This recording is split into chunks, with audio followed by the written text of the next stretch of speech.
All right. Should be recording, maybe?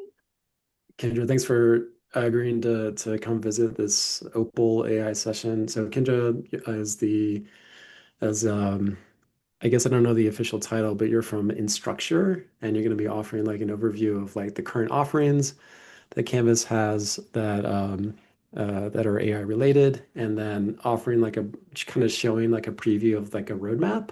And you can't speak to any detail on some of those roadmap items, but you'll have an opportunity for Q&A, and we can ask questions. You may not be able to answer everything, but you'll take those questions back to Instructure and get additional clarification as needed. So thanks for agreeing to do this. Really appreciate it. Of course. Yeah, for those that don't know me, my name is Kendra. I am the customer success manager here at Instructure. Essentially, what that means is I'm supporting all Instructure products, primarily Canvas, for all of the Idaho schools. So I always love jumping into these conversations and seeing some faces that aren't necessarily familiar. So I do want this to be kind of an open conversation. So if there are any questions, feel free to stop me. I did prepare a slide deck that I can also share with the group to put in the agenda too, to look back on some things. But if you think, Liza and Joel, that the majority of the group has joined, I can go ahead and share my screen and get started. I just sent a request to share my screen. You should have it, Kendra. Perfect. Let me adjust this because it seems to change. Awesome. So as an agenda for today, as Joel had alluded to, I'm going to cover currently available features in Canvas.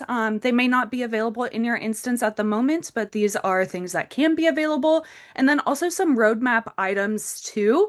But first, I did want to start the conversation by sharing a couple of key things to keep in mind. First is that our focus and hope is to really keep all of our AI features student and teaching focused. We're not innovating for the sake of just innovating. And with that, we do, of course, have some awesome tools that we have created. However, we recognize that not everything is a perfect fit for each school. So each of these tools are available on an opt-in basis, meaning nothing will be forced on for any institution to use. We provide AI nutrition facts for each of these features that we build and release to provide transparency. So everyone can review it separately, opt in if they choose to. Um, with that, the first feature that I wanted to highlight is Smart Search. This has been out for a little bit now. I believe it came out in mid 2024. It is available for all users. And essentially, the goal of this tool is to help all users find content more quickly, specifically at the course level. So a user can leverage Smart Search to query content pages, announcements, discussion prompts, and assignment descriptions. The intention is still to expand the scope, but that is what we are starting with right now. Also, I had mentioned I'll share all these slides afterwards. I've linked, just for ease, the AI nutrition facts in the FAQ page for each feature too, if you want to take a look afterwards. I went ahead and took a screenshot of Smart Search in my sandbox, and you can see in this screenshot that when enabled, Smart Search is added to the course navigation sidebar, and this is again visible for everybody. In my search, because it is my sandbox test instance with a lot of things, I went ahead and searched for new quizzes. I was testing out a new quiz. When I started typing it, I found my assignment labeled new quizzes. With that, you'll also see below things you may be interested in. So another thing I have is a test page, and then cut off in the screenshot, I had another quiz that I was working on building, just named slightly different. Also, on the far right, you can see filters. So you can filter if you're specifically looking for assignments, pages. Think of those courses that have a ton of pages, right? And the student's shuffling through trying to find something specific. You can also provide feedback. Since it is, of course, an AI tool, you can give it a thumbs up or thumbs down. Did it find what you were looking for? I see a couple of things in the chat here. Let me pull it up. I think folks are just wondering if BSU has smart search turned on. Good question. I can clarify Atomic Search is different than Smart Search. Smart Search is native to Canvas, Atomic Search is not. Cool. The next thing that we currently have available is discussion summaries, and this is one that is often brought to me with a little bit of confusion. So just to provide some clarity, at the top, it's only available to instructors and admins, not students. So discussion summaries uses generative AI model to provide summaries of the main points, questions, and ideas in a discussion thread. Think of it as a super long discussion thread that you have to go in and grade later, but maybe you want to add some comments or join the discussion. You can kind of see what key topics are. I've been in a course before where there are a ton of threads just on general class questions. And maybe that's a good time for an instructor to step in and post an announcement or send out an email that's clarifying a bunch of things. So that's really the idea of discussion summaries here. Um, as for a workflow, you can see that when enabled, there is a button that appears called Open Summary with the little diamond, I guess, next to it, the fancified diamond. And you can specify also which topics that you want to focus on. You can generate a summary of the main points, questions, and or ideas. And then, of course, with everything else, you can also rate the summary. Did it give you what you wanted, or maybe should it be altered a little bit more?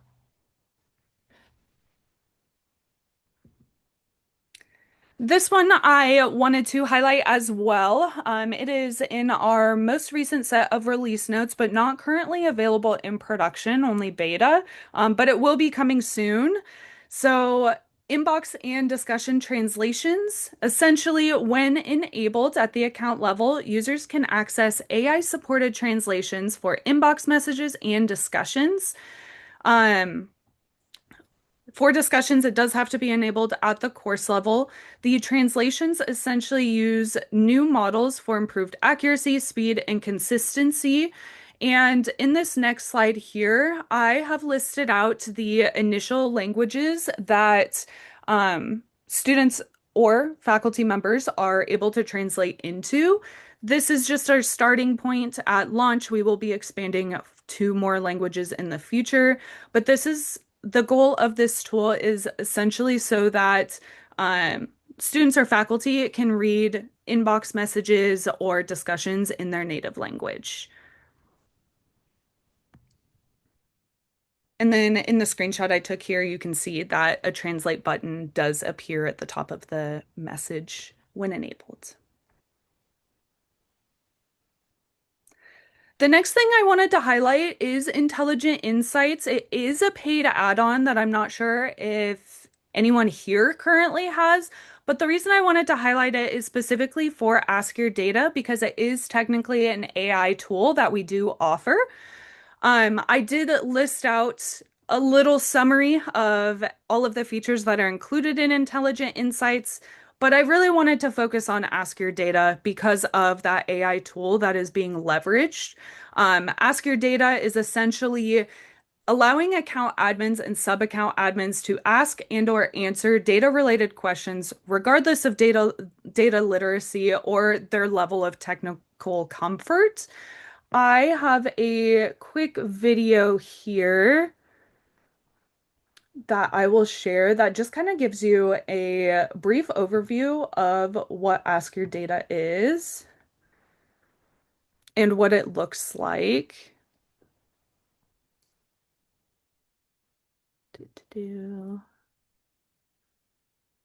Okay.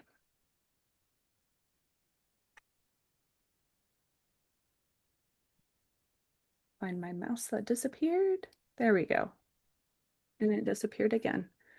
Of course, that's how that's gonna go.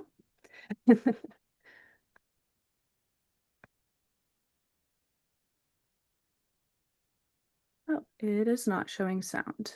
My bad. How do I utilize the AI?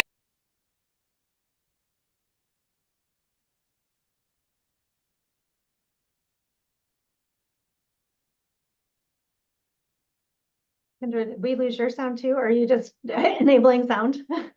Yeah, I realized the reason it's not sharing sound is because it's on my second monitor, so I'm bringing it over.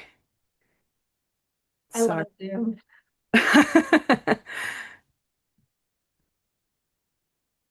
Okay. I won't be able to enlarge it, it looks like, but that's okay.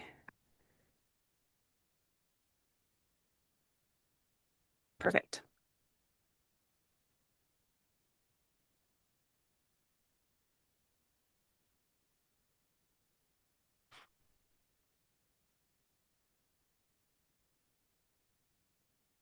How do I utilize the AI for Ask Your Data? The Ask Your Data chat window displays a new chat on default with a welcome message to help get you started. To open a previous chat conversation and data, click the My Chats drop-down menu and select the desired chat. To open a new chat conversation, click the New button. Suggested prompts are available to use for your search. Or you can create your own prompt in the chat window. To open the in-app prompt library, click the Prompt Library link. The prompt library allows you to explore inspiration on what questions to ask and examples of effect prompts. After composing your prompt, click the Submit button. The data results are shown to the right of the chat window, and this information pertains directly to the prompt you entered. In the chat window, a summary and methodology outline is given. The summary outline provides a high-level analysis of the actual results data. The methodology outline explains the process used to generate the data. The assumptions and interpretation interprets what your prompt means and makes an assumption for your query to display your data. If you are not fully satisfied with the results, use the refinement suggestions or ask a follow-up question to refine your search. To start a new chat thread, click the thread icon. To delete a chat, click the Awesome. That is what I wanted to share. Outside of that, you can build dashboards to save the data that you created previously. And all of that to say, it is just another way to be able to easily digest data. If you're not as familiar with Canvas Data 2, for example, or pulling data from using API endpoints and such. So I wanted to make sure that folks were aware of that feature. It does exist within our realm of AI tools. Awesome. In terms of a timeline, we had an awesome webinar at InstructureCon this year and one after InstructureCon that highlighted an awesome timeline of what all of our AI tools are going to look like. So, of course, I went through, we have discussion summaries, smart search, inbox, and discussion translation on the way here within the next month or so. And then the Ask Your Data piece. What's in the future? Things such as rubric generation, item authoring assistance, discussion insights, and then another premium add-on Ignite agent. Those are things currently in early adopter programs. We'll have more details about those depending on how the early adopter programs go, and also when those items will be generally available. Things that are currently in development that are very exciting, things like grading assistance, quiz item translation, content accessibility remediation, and LLM assignments. The two that I actually wanted to highlight are LLM assignments and the content accessibility checker. So the first partnership that we have is with OpenAI for LLM assignments. And essentially, the new assignment type is designed to let educators create a custom GPT-like experience within Canvas. Teachers can define how AI interacts with students, set specific learning goals and objectives, and determine what evidence of learning it should also track. They can do this using natural language prompts or by leveraging an assistant within the assignment creation flow. Learners also benefit from the rich adaptive conversations within Canvas where their privacy is safeguarded and their progress is captured as meaningful learning evidence that is automatically integrated into the gradebook if chosen.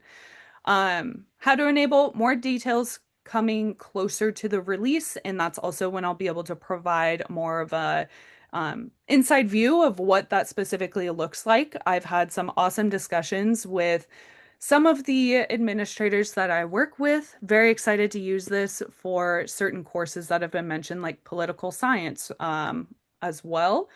I'm interested to see how folks end up using it, but this is something that is in development, and I wanted to make sure to highlight today as it is a recent, pretty popular partnership that we have recently announced. The next one is the course level accessibility checker that is currently in development. It is something that we are building ourselves. And essentially, it will allow instructors to remediate any issues and ensure equitable content for learners, saving time, mostly as educators are going through the courses, with accessibility being such a hot topic right now in the ruling that is right around the corner. I think there's an April deadline for a lot of folks. This is something that we are very excited about and working on, but we don't yet have a timeline for release. So I wanted to provide a preview as this is to come, something we can all look forward to. But of course, I would recommend not necessarily waiting around for it and starting to check these things prior to April, so you're not in a mad dash come April. But this screenshot here is unfortunately, but also excitingly, the only view I have of the accessibility checker at the moment. It is currently going through testing with a couple of folks internally. And from there, we should be able to get some more details about what it looks like, what specifically also it's going to be able to help fix. But this is the one I'm most excited about and also see the most questions about. And with that, that is all that I have currently.